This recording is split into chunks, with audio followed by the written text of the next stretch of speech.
So this person says, we have twins in kindergarten this year that are nonverbal, severely autistic, and their IEP says that they are on a 16-month-old level. The mother has filed 4 lawsuits and is now starting her 5th one. She wants them in gen ed full time, but no teaching is getting done because of the constant screaming and running around. We had an IEP meeting and moved them from gen ed to resource room for 2.5 hours a day for core math and reading time. Mom signed the IEP that she did not agree. She is now filing due process. We are being left in the dark, but legally, is there a way we could encourage their LRE being in the resource room? Mom will not budge. She wants them around typical peers 24/7. However, the twins are overstimulated and are melting down most of the day. The mom does not seem to care and wants us to work through it, but it is truly affecting the other kids in the room. They are not learning what they need to be. Is there anything that we can do legally? I'm trying to advocate for the other students in the room. Yeah, well, I mean, if she's going to file a due process, the good thing is that then the school's position duly will come before an IHO, independent hearing officer. I love parents. I was a parent with a child with a disability, and you are in a lot of pain when you have a child with a disability. You are in disbelief that that might be their total future, and I have great empathy for it, not sympathy, but empathy, right? Those are two different things. And so I understand that's not what she wants. You know, you have to think about parents with kids with disabilities.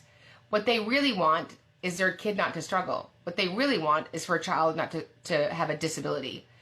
But resource is not appropriate for somebody who's operating at a 16-month level. Resource under 300.115 in a federal code is for kids that are a few years behind academically, right? So it would be hard pressed to find a kindergartner that needed resource that we couldn't serve them in general ed with push-in support. Those babies currently need an alternative setting. They're working on functional needs at this time. The good news is that we do the IEP anytime that there's needed changes, updates, or services that we need to add, adjust, or remove. It's not set in stone. It's not some sort of prison sentence. It's not a scarlet letter.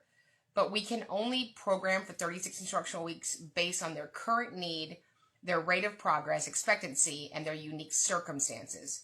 So I think even the resource is giving in to the mom. And I think that it's very important that whoever has the data needs to hold their line on it. It's what I train all my advocates to do.